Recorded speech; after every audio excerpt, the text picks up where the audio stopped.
Morning, everybody. I'm super excited to welcome Kameron Olsen back again. Kameron, welcome back. Welcome. Thanks for having me.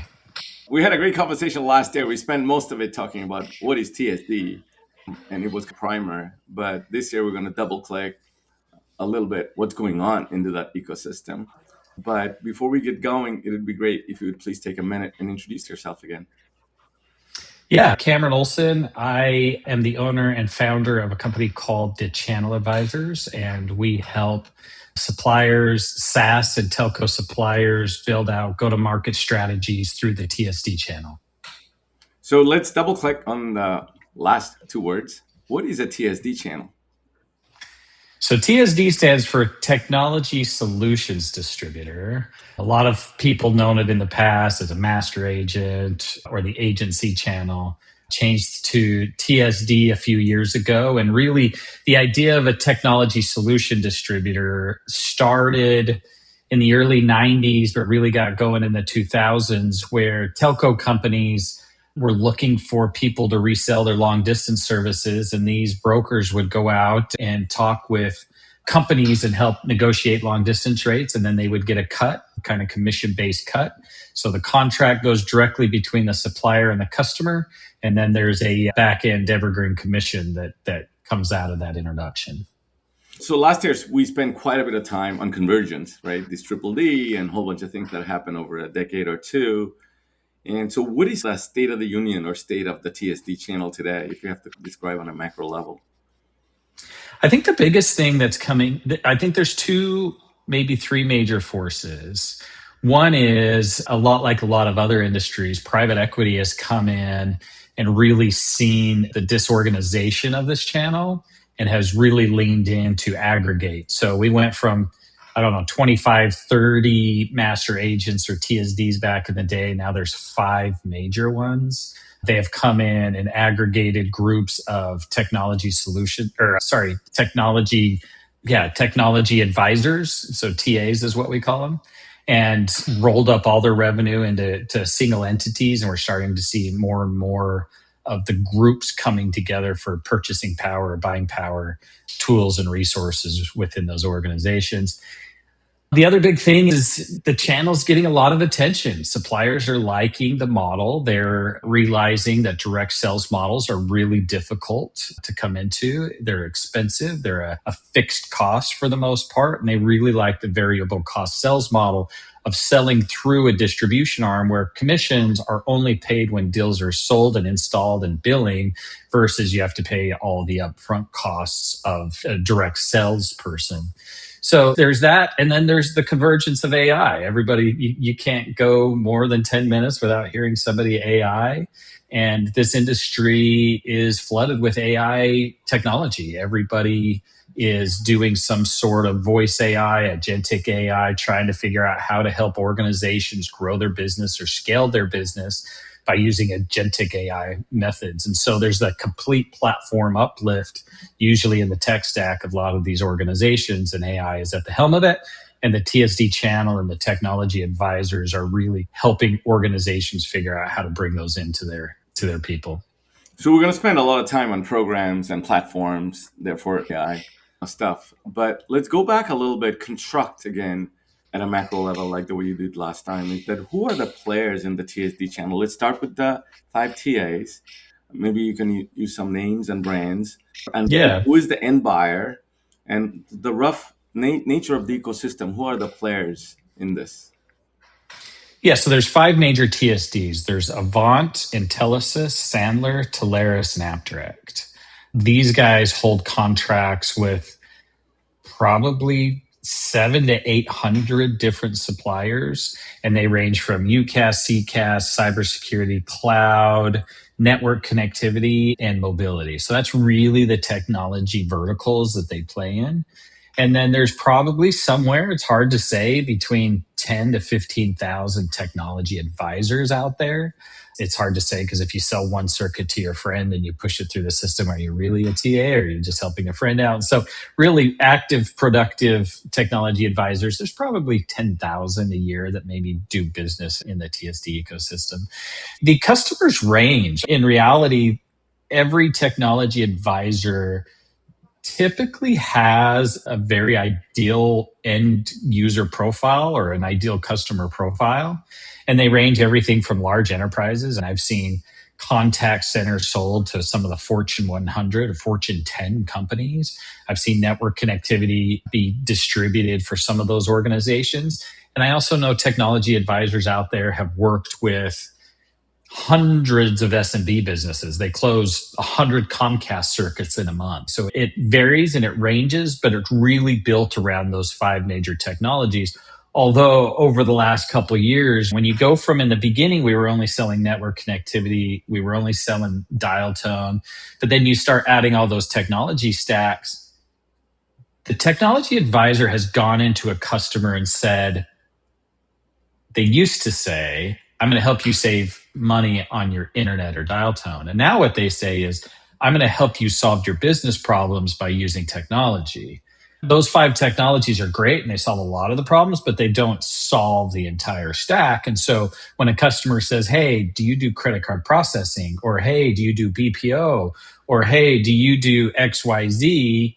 The answer is, I'll find you a solution. And they go out and they start looking for all these suppliers. And so that's why we see an influx of suppliers who want to come into the ecosystem, because the technology advisors are out there grabbing holes in the portfolio and trying to bring in suppliers to fill those gaps that they need. And just to make sure that terminology crosses over to the IT sector, you mean brands, vendors, the providers of the equipment? That's correct. So in the TSD ecosystem, it's only a sales motion, right? So we only find and procure technology. The supplier, AT&T, Ring Central, Zoom, Thrive, there's a handful of these 500 plus of these suppliers, but they're a full SaaS service provider, right? They provide everything. They provide the service, they provide the implementation, they provide the invoicing, they provide the billing. And the TSD ecosystem is only a route to market, and the technology advisors only help with the sales part. Now, I say that as a caveat because there's plenty of technology advisors out there that have morphed and done a little bit more for a value add or a value prop, but that's pretty much the typical standard thing, is just the sales motion. So talk to us a little bit about sort of the concept of a marketplace. So when you look at these hyperscalers, the huge, vast amount of gravity that they have today pulling in capabilities, how does the sort of the TSD ecosystem, how does it overlap with the IT market space? Yeah, that's a great question. And it's the question that I've been asking and really looking into lately. In fact, I just got off the phone with Phil Keenan over at AppDirect, who's the chief strategy officer.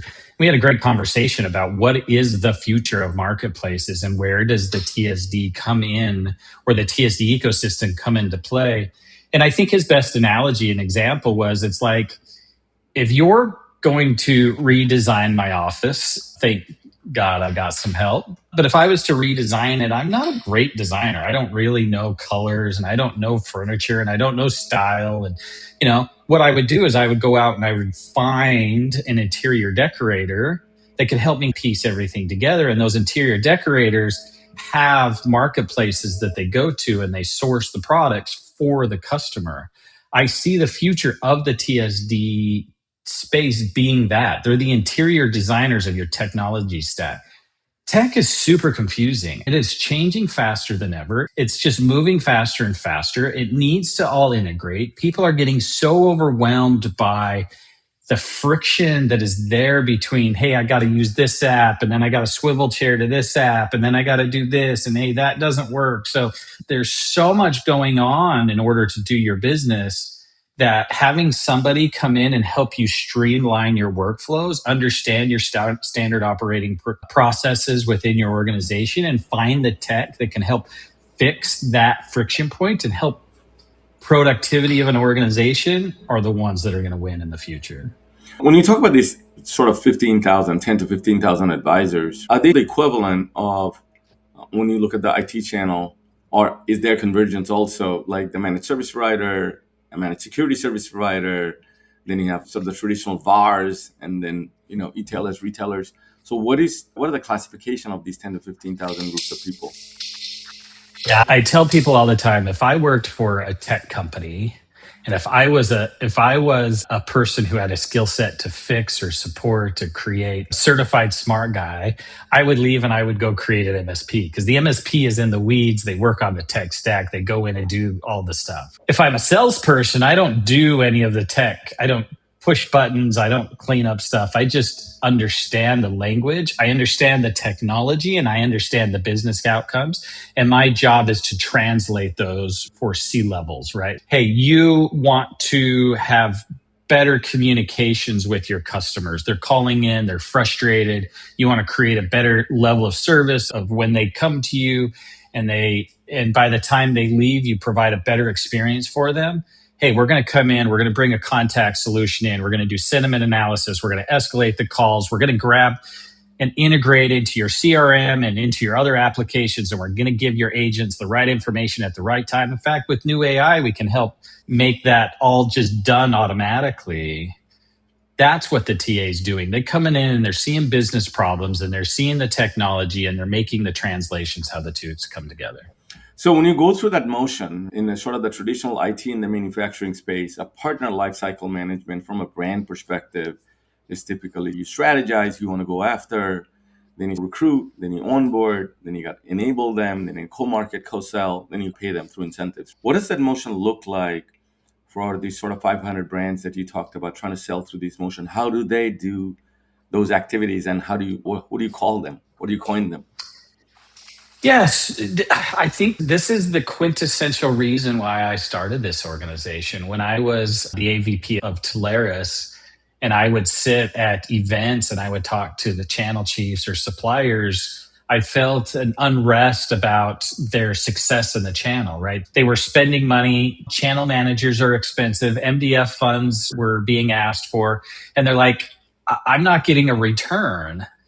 And through conversation, I think what we realized is this industry grew out. It's such a young industry compared to the MSP side. Like we're 20, 30 years old at the most. And a lot of these suppliers had success by just knowing a guy. I know a guy type thing. But as it's exploded, it's pushed on the gaps of that very manual process.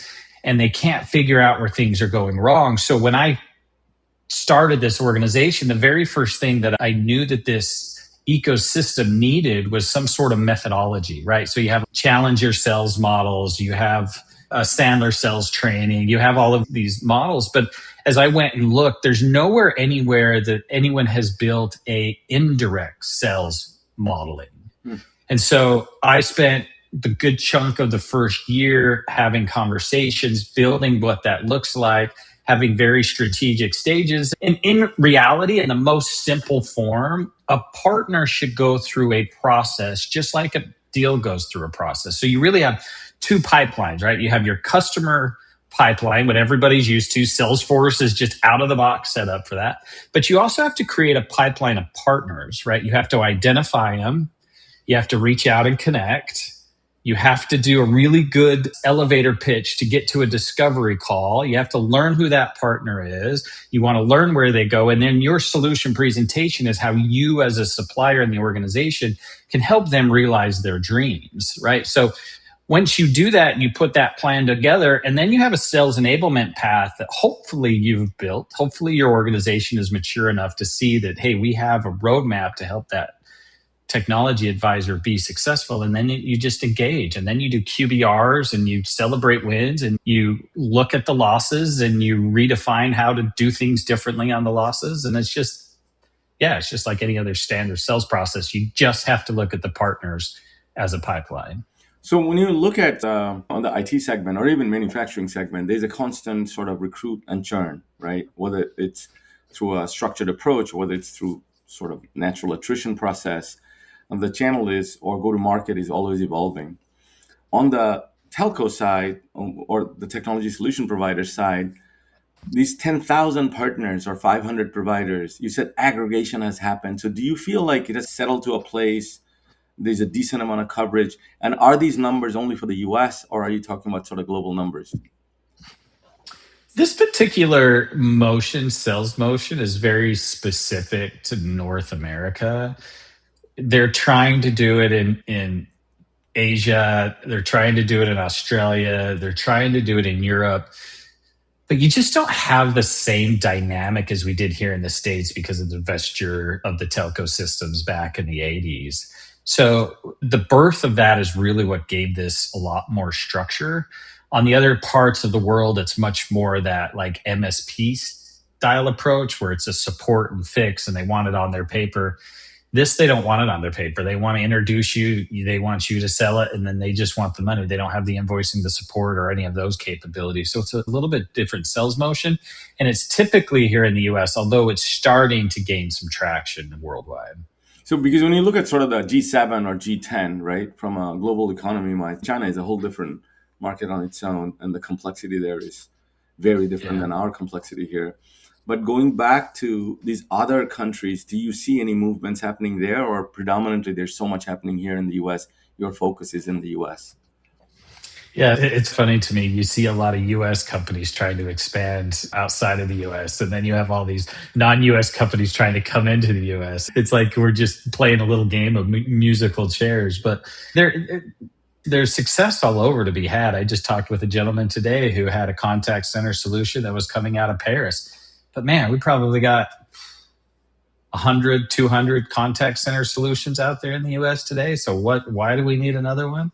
I don't know. The world with the technology that we have today and our ability to provide the solutions no matter where you're sitting is uncanny. And we can pretty much be a global company, bar the security and billing and local support and stuff like that. But at this point, yeah, the world is getting flatter and flatter. So I want to come back to it. Right before the recording started, I asked you how you doing. You said living the dream, living the chaos. So it seems like this whole industry has been trying to settle to a model over the past couple of decades, right? Through the convergence, through the aggregation, through private equity, everything that you talked about.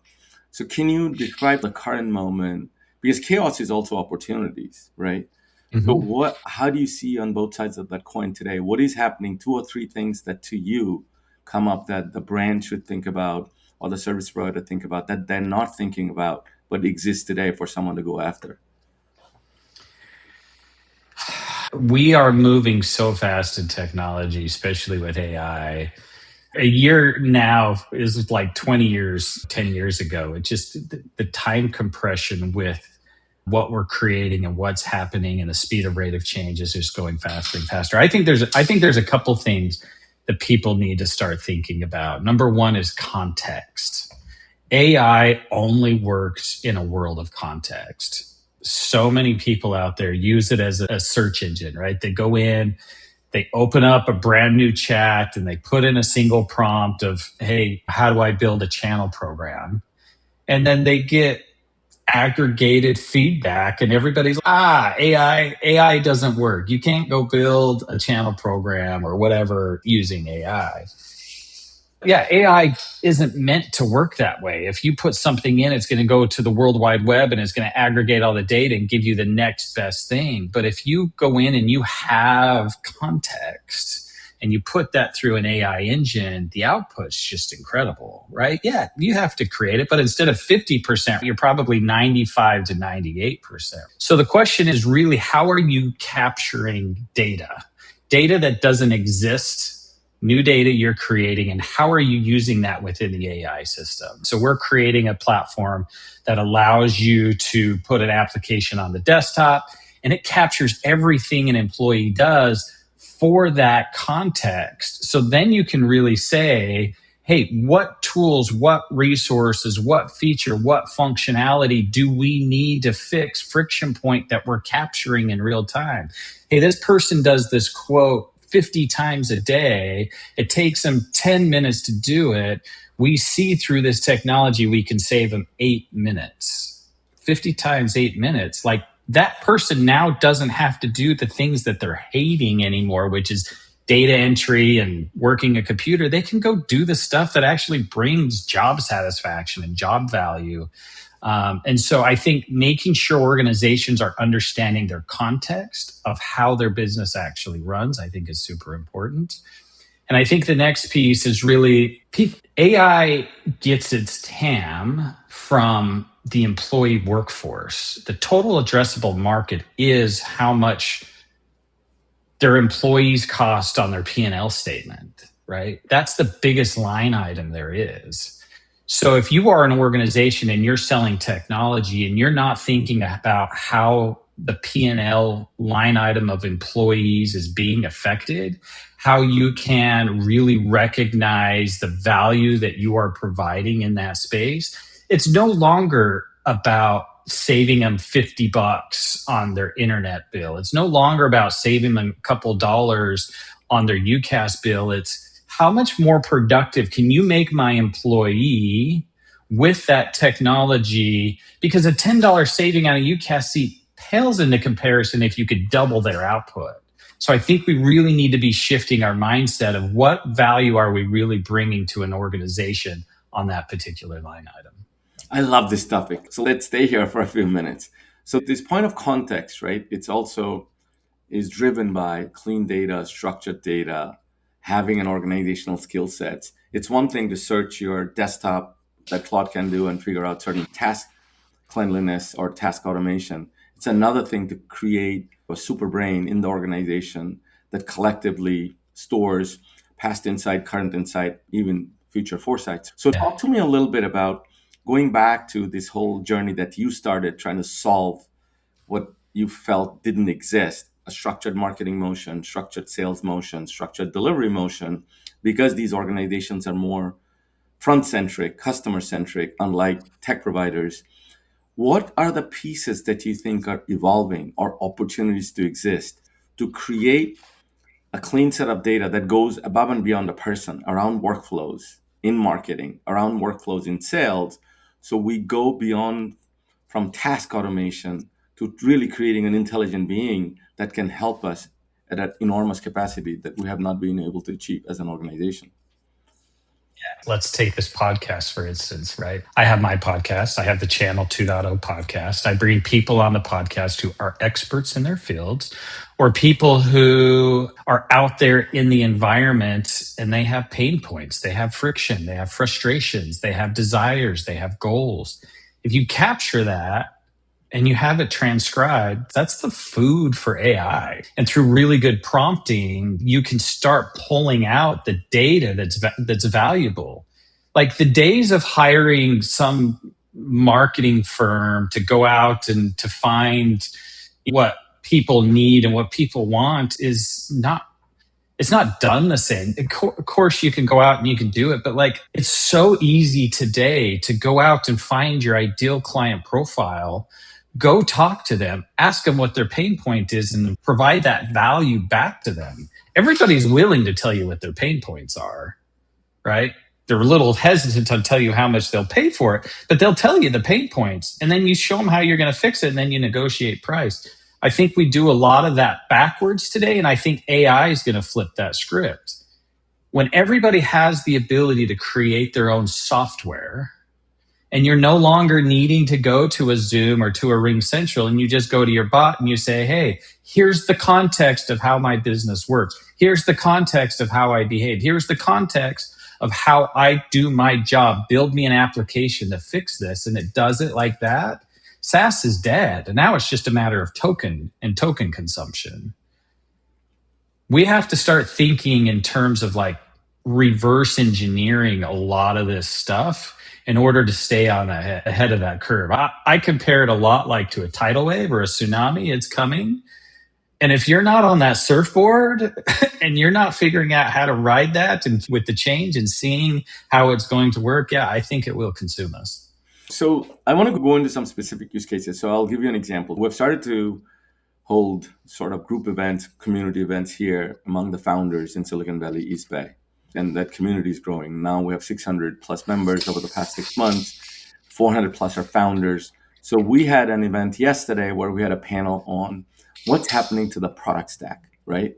Where do we go beyond vibe coding? So we had 3 incredible panelists. And so when you think about product development, it has moved into this agile structure that you have a stack concept. You have a front-end developer, a back-end developer, a UI architect, and you create a pod of about 10 people, right? That has evolved over the past decade or so. that pot is collapsing because you don't need single skill anymore because everybody can be multi-skilled using these agents. So going to your go-to-market discussion, marketing and sales, what I'm hearing from you, or let me ask you, do you think this notion of product management going out and doing a survey, coming up with a bundle and a pricing, is that going to dissipate or is it changing? Is it now sales and marketing collapsing into a go to market? What is going to happen? Because when we can hire so many free, intelligent teammates, right? How does that front end look like? Everything I hear and I tend to agree with is pretty soon people won't talk to people. It'll be bots talking to bots, right? When you have your context internally and you save your secret sauce because you're not putting it out there for the large language models to consume and know all your stuff, but you keep your data private, we cannot communicate fast enough, and we're so flawed as individuals in our communication through biases, through ego, through you name the communication levels. If you take that all out with AI, and then you can have an AI speak to an AI, and as long as they know the goals and where to drive it, and there's somebody smart enough to know what the end goal is and the vision of the thing, I think the entire stack collapses a little bit. And then this is where you hear the Sam Altmans and the Elon Musks and all those people say, hey, there's going to be organizations that are $1 billion, $1 trillion evaluation organizations that are single employees. It's much more about the value that they bring now than the workforce that sits behind it. So, how are the entities in the TDS community or the ecosystem looking at intellectual property, data privacy, data security? What is happening in that part? If you're saying the core driver is to go create food and feed the beast so that people can discover you and find out what you do, then where is the boundary of what I keep inside guarded like a Coca-Cola recipe versus what I put out? I think this is the big question and why cybersecurity is becoming such a hot topic right now, right? Like, how do you protect the data out there? But there's also a sense of like speed to market, right? You look at what AI does where it synthesizes and can completely change input to where it doesn't even look like the input. It changes the input so much that you can't even tell it's the original input, but it has the same concepts and ideas. Copyright is in legal battles right now of, hey, can we really ingest some of this information into these large language models? Because once it's in, like, you can't even tell that it's in there necessarily. And so the question is, when you build a product, can you copyright things anymore? Because I can take your product, I can have my AI agent go look at what you do, vibe code it so fast, change a few things on it. I could be to market, and it took you 20 years to create your product. So these AI first organizations, AI native organizations that are built from the ground up using AI, I think it's really the speed to market that's going to change the successful organizations, because I'm seeing some of these large Fortune 500, Fortune 5000 type companies that still can't figure out how to deploy Copilot, give them access to some chat GPT device because they're so scared of the input people are putting into it that there's so much red tape. They're going to be the Sears. They're going to be the Kmarts of tomorrow because they can't move fast enough with the speed, is my prediction. And what is happening in your mind to these 10,000 sort of service providers, the TAs, advisors that you have? Are they evolving, or are they, because who they work with are still in the past, or are some of them breaking out? What's happening there? I think a lot of the TAs in our space are the old telecom guys, right? They know speeds and feeds. They specialize in network connectivity, which is still the bread and butter of what makes everything in this ecosystem work, right? If we don't have network connectivity, if we don't have internet, none of this even matters anyways. And so there's still an important part to that piece.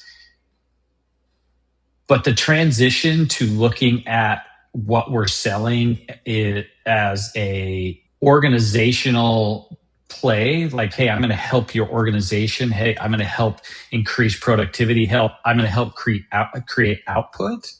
I think there's still a long way for this industry to go to fully understand how to push that concept into our TSD ecosystem.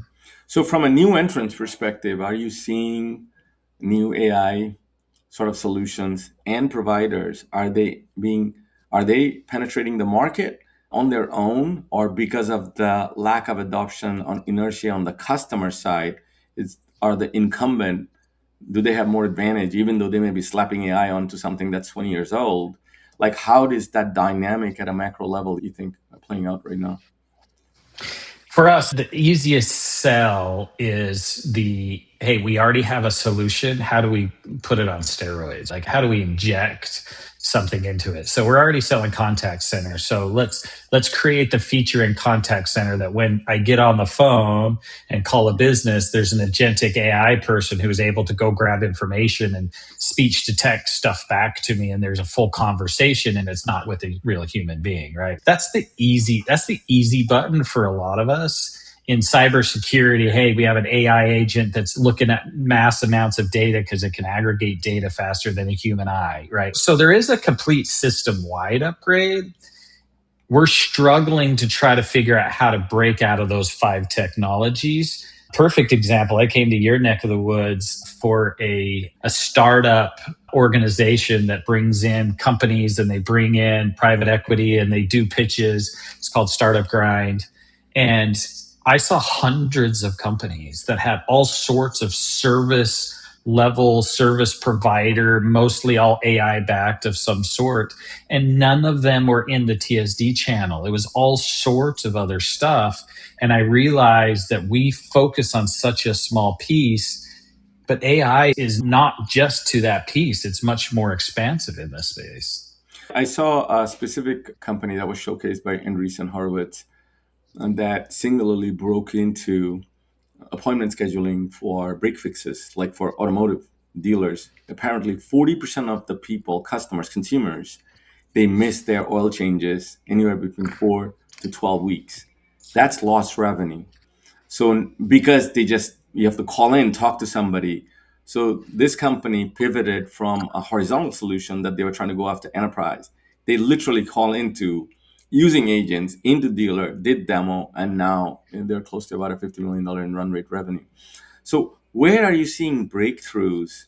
Are they going after small mom and pop shops serving SMBs, creating contact centers that don't have the data privacy, containment issues, and all of those things? Or are you seeing large contact center like American Express, or where it's possibly the hardest to crack in? Like, what is easy, what is hard from emergence perspective?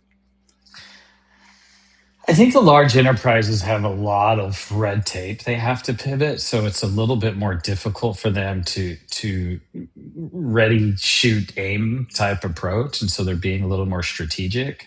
Things that we're seeing are just quick overlays that are saving a lot of money. Simple things like accent mitigation, right? So you hire a bunch of people in the Philippines to be your level one service provider.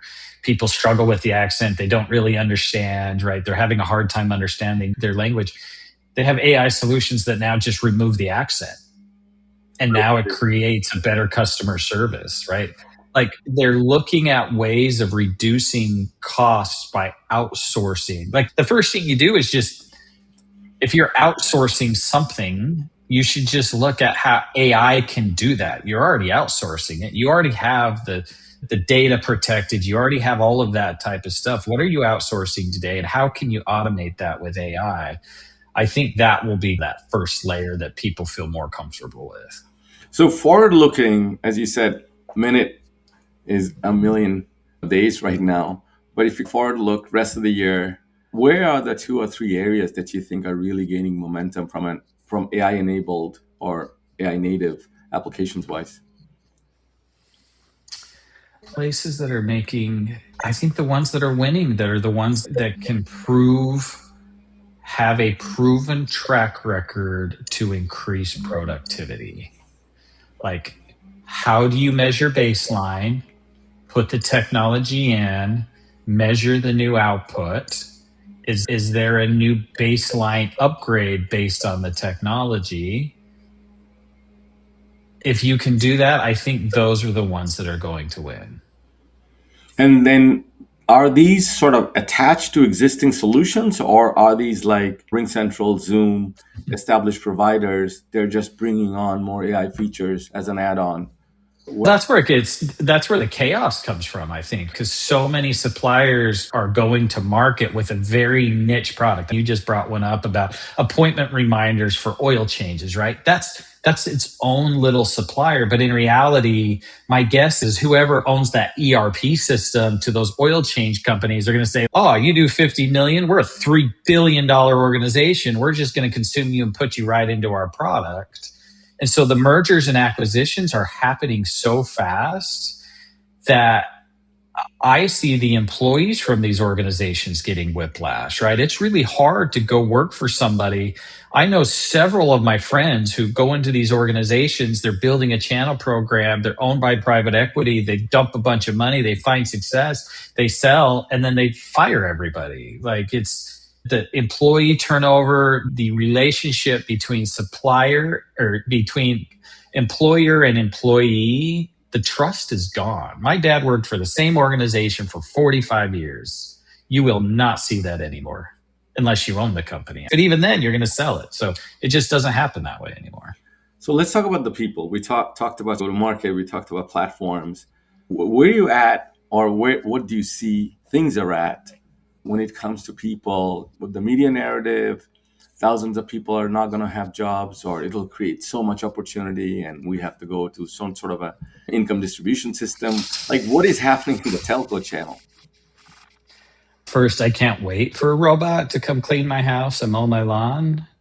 I would pay big money for that. I'm super excited when that world comes so I can actually go enjoy life versus just doing stuff. One of the funniest narratives I think is out there is if we don't have jobs, what is our meaning and purpose? And I just think to myself, if the only meaning and purpose you have is going to work every day, like you probably need to think a little bit outside of that ecosystem because yeah, it could be like when you lose your job, what is your independent value and worth to yourself? But I do have concerns. So for example, I bought a Mac Mini. I downloaded OpenClaw. I put on Claude and I connected to an iMessage and I gave it its own Google address on my Google domain. And I gave it access to a lot of my company files in view only mode. And it created its own ecosystem of employees by creating gems in Gemini and gave them descriptions of what they do. It gave them names of people. And this OpenClaw device is the one like asking each one of it questions and then coming back with solutions that are pretty dang good. There's a tweak here and a tweak there. And I'm sure over time that's going to get better and better as we fix the context. But like the whole gig economy is like, what is your specialization? What is your context and structure? What are you set up to do? What information do you have that provides value to what we're doing? And pretty soon, I don't see big corporations anymore because they just can't move fast enough. They're just too clunky and too slow because of all the red tape and how we used to do it. But the new organizations that can create the data and the context, synthesize it, put it together in a package that has value, and then be able to distribute that and work with other people who are doing that, that's where the economy and the GDP explodes, I think. So from your perspective, Cameron, like when you look forward the rest of the year, like what are the 2 or 3 areas you're going to drive the team that you're putting together, whether they're agents or humans? Like what are your objectives that you see opportunity-wise that you want to go after? The TSD ecosystem is a logistics organization, right? It's a logistics instead of actual products, physical, tangible products. It's a logistics of data, either knowledge, bits and bytes of computers or whatever, but it's just an exchange, right? We're just sending information. Currently, our industry is so manual, which is terrifying to think because we're a technology organization. You'd think we'd be a little more tech forward, but it's the plumber's pipes, it's the cobbler's kid's shoes, right? Like we're the last to take care of ourselves. You're starting to see the emergence of marketplaces. You're starting to see the emergence of tech that's trying to speed up that. Let's find an issue, let's get you the solution. I think AI does that really well. So my focus is creating the tools and the resources that allows organizations to quickly identify the friction points and the issues they're struggling with, find the supplier or the technology or whatever it is to mitigate that risk and bring those quickly together. And once again, what's the baseline? What's the output? How do you measure it? And how do you hold the providers to providing the success in those metrics that you're watching? That's quite amazing. Any other last thoughts about like how you think 2026 is going to play out for this space? I think there's a lot of people who are really nervous for the future, and I think well deserved, right? Anxiety comes from unpredictability of future states. And what the stock market dropping because there's no longer an evaluation of a 60-month run rate on particular SaaS services. They're seeing AI come in and disrupt so much of that space, and we don't know what's going to happen in 3 years. Time's speeding up so fast. Yeah, I can understand the anxiety, but we've never lived in a more monumental time. It is so exciting. There's so many cool things going on out there.